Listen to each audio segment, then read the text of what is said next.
Parece que hoje em dia, né, todo mundo está buscando um pouco de paz, não é?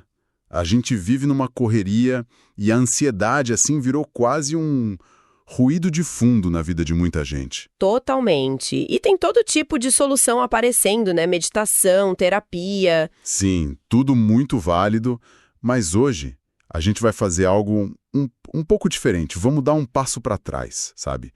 Mergulhar numa perspectiva mais antiga, mas que, nossa, talvez fale muito com o nosso tempo.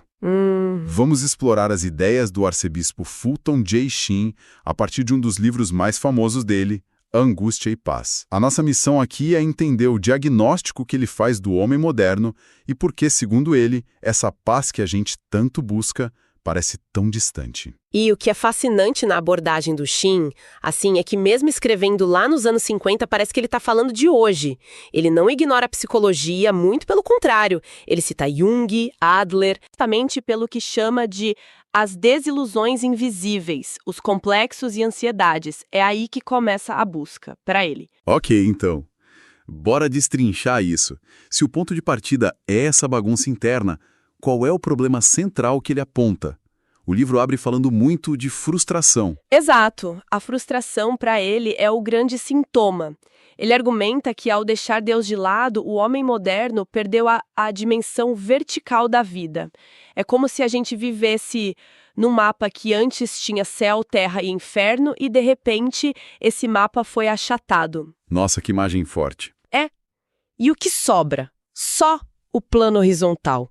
E nesse plano, a única divisão que resta é a política, a tribal. Ele mesmo diz, direitistas e esquerdistas. A grande luta pela alma foi meio que substituída por uma briga pelo poder aqui na Terra. O mapa achatado. Gostei disso. E o que acontece com a gente quando a gente vive nesse mundo sem essa dimensão vertical? Para onde vai toda a nossa energia, a nossa busca por um sentido maior? Ela se volta para dentro, mas de uma forma claustrofóbica. É aí que ele usa uma analogia que é, para mim, uma das mais potentes, a do homem que se tranca dentro de si mesmo. Ah, sim. A citação dele é: o homem descobre agora que está aferrolhado dentro de si mesmo, que é seu próprio prisioneiro. Sem uma janela para o transcendente, para algo maior, o nosso próprio eu vira uma prisão. E se esse prisioneiro leva ao que ele chama de 3 alienações, certo? Essa ideia me pegou bastante. A primeira é a separação de si mesmo. Como assim? É a ideia de que a gente deixa de ser uma unidade, sabe? A gente vira, nas palavras dele, um molho confuso de complexos e de nervos. A alma se torna um campo de batalha. É uma guerra civil interna com desejos, medos, tudo em conflito, sem um princípio unificador. É quase aquela sensação de não se sentir em casa na própria pele. E imagino que essa guerra aí dentro não fique contida por muito tempo. Jamais. Ela transborda. E essa é a segunda alienação, a separação do próximo. A lógica do Sheen é muito direta. Um conflito interno sempre vai se manifestar como um conflito externo.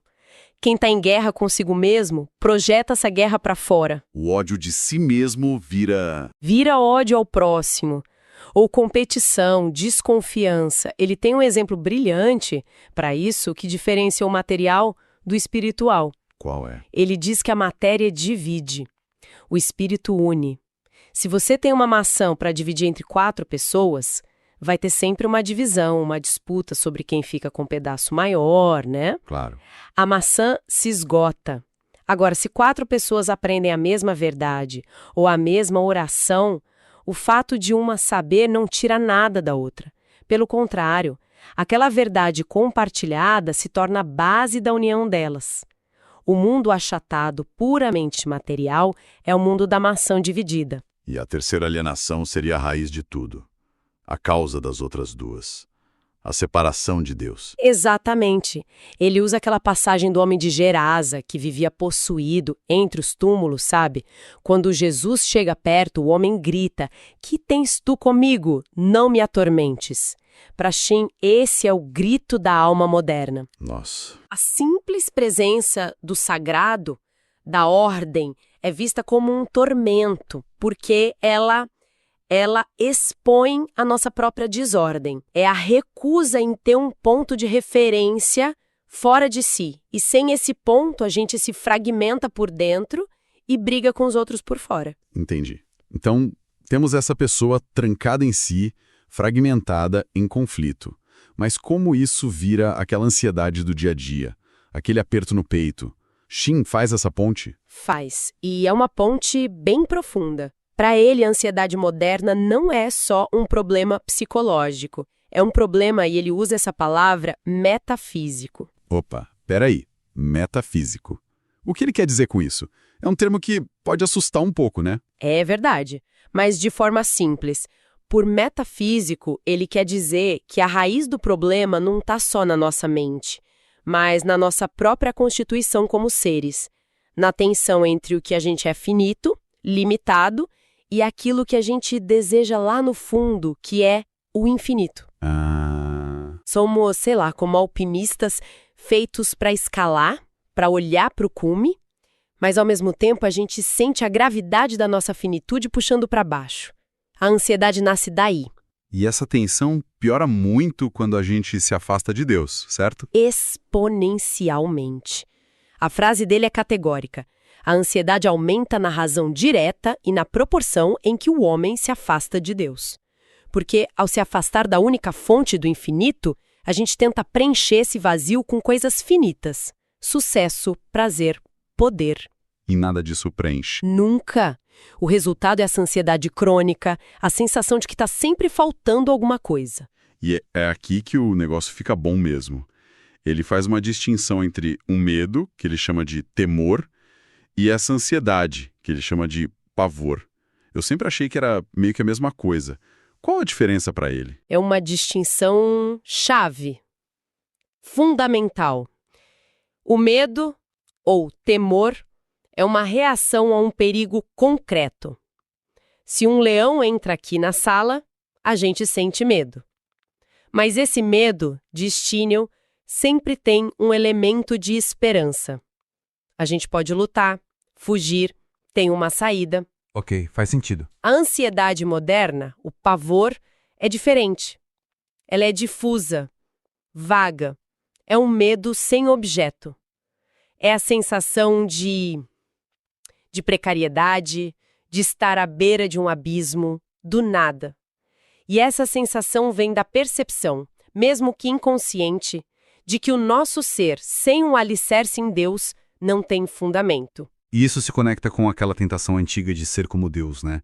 Ele até cita o psicólogo Alfred Adler. Sim, é a revolta da criatura que quer ser o criador.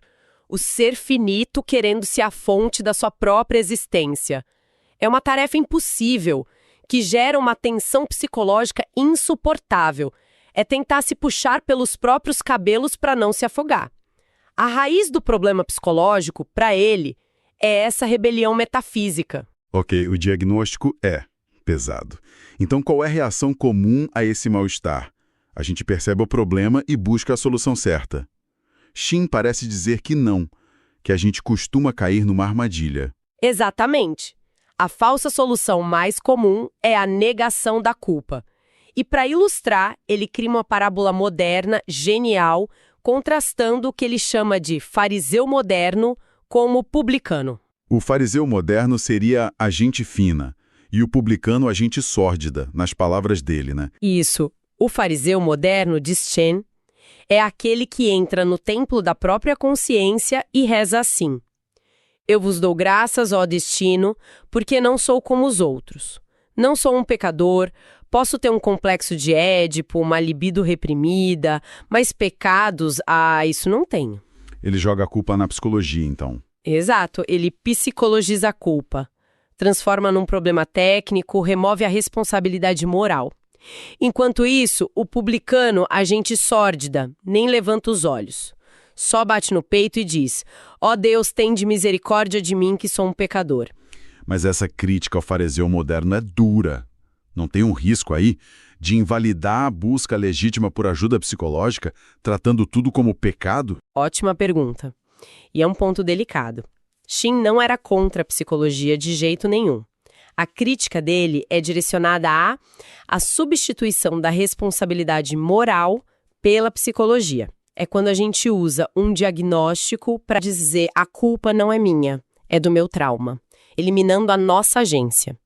Entendi. Não é sobre não ir ao psicólogo. Não. É sobre não usar a psicologia como um escudo para a consciência. É a diferença entre ter uma explicação e ter uma desculpa. Faz toda a diferença. E ele lembra de algo contraintuitivo. As palavras mais duras de Cristo no Evangelho não foram para os pecadores públicos, tipo Maria Madalena, foram para os fariseus. Exato. A citação que ele usa do Evangelho é devastadora. Ai de vós, escribas e fariseus hipócritas, porque sois semelhantes aos sepulcros caiados, por fora formosos, mas por dentro cheios de ossos de mortos. A razão para essa dureza é que a negação da culpa, a autojustificação, fecha a porta para a cura. Se você se acha saudável, nunca vai procurar um médico. O pecador que reconhece sua doença, esse tem esperança. Então, o que tudo isso significa? Se a autoajuda baseada em negar a culpa só piora as coisas, qual é a solução real que Shane propõe? Ele usa a palavra conversão. Mas não é só mudar de opinião, né? É algo mais radical. Muito mais radical. Para ele, conversão não é uma troca de ideias, é uma regeneração. É literalmente nascer de novo para uma vida de outra qualidade, uma vida sobrenatural. E para explicar isso, ele usa outra analogia brilhante, a da hierarquia da natureza. Essa é incrível.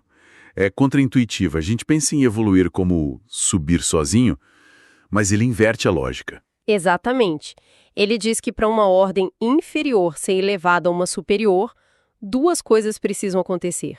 Primeiro, a ordem superior precisa descer até a inferior. Ok. E segundo, a inferior precisa morrer para sua forma antiga para ser assimilada pela superior. Pensa bem, o mineral não vira planta sozinho.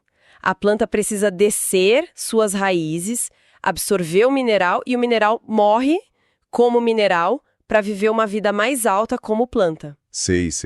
E a planta é convida pelo animal. E morre como planta para viver no animal. E seguindo essa lógica, o homem natural precisa morrer para o seu ego, para o seu orgulho, para poder renascer na vida divina. Mas, para isso... A ordem superior, o próprio Deus teve que descer até a nossa realidade. E esse é o coração da teologia de Shin. A encarnação, a redenção, Cristo, o divino maestro, desce ao nosso plano para consertar o que Shin chama de a nota discordante na Sinfonia da Criação. Mas, e isso é fundamental, Deus não força a barra. A liberdade humana é respeitada. Começa com um sim, né? Começa com o sim de Maria. Faça-se em mim segundo a tua palavra. A conversão é uma colaboração, não é uma imposição. E na prática, o que essa conversão muda na vida de alguém? Quais são os efeitos? O primeiro efeito, ele diz, é uma nova certeza. A gente passa de saber sobre Deus para conhecer Deus. É a diferença entre ler um guia de viagem sobre a Itália e realmente morar em Roma. O conhecimento deixa de ser teórico, vira pessoal. Vira uma relação. E o segundo efeito? É uma reorientação completa da vida. Ele tem uma observação muito astuta. Diz que antes da conversão, nosso comportamento determina a nossa crença. Ou seja, a gente ajusta o que acredita para justificar como a gente vive. A gente arruma desculpas, né? Exato. Depois da conversão, a lógica se inverte. A crença passa a determinar o comportamento. A vida começa a se alinhar com a verdade e não o contrário. E o resultado final disso tudo seria finalmente a paz. Mas não a paz como a gente costuma imaginar, certo? De forma alguma. Shane é muito claro, não é a paz do mundo, que significa a ausência de problemas, de contas, de doenças. É a paz que Cristo promete, que ele define como a tranquilidade da ordem. É a paz que vem de alinhar a nossa vontade com a vontade de Deus. A serenidade de saber que mesmo no meio da tempestade, você está no lugar certo. Porque não é mais você sozinho no comando do barco. A paz não é algo que a gente fabrica de dentro. É o resultado de uma invasão divina que a gente aceita livremente. Recapitulando nossa conversa, então. A gente partiu do diagnóstico da ansiedade moderna como uma crise espiritual, de frustração, de... Alienação. Vimos como negar a culpa é uma armadilha, uma falsa solução. E chegamos à solução radical que ele propõe, a conversão, esse nascer de novo. A ideia central dele é que a paz não vem de dentro, mas é um dom que a gente recebe quando abre a porta para essa invasão divina. E isso nos deixa com um pensamento final que vem direto da conclusão do livro. Shin nos lembra da imagem de Deus batendo a porta da nossa alma, mas ele frisa: Deus bate, mas nunca arromba a porta. A liberdade de não abrir é o grande e trágico drama humano. E isso levanta uma questão provocadora para hoje em dia. Numa cultura que nos ensina a buscar a paz só dentro de nós mesmos, a ideia de que a solução requer abrir uma porta para alguém de fora pode ser bem desconfortável. A provocação final é esta: qual seria o nosso maior obstáculo hoje? O medo do que a gente teria que deixar para trás ao abrir essa porta? Ou o ceticismo de que realmente há alguém do outro lado,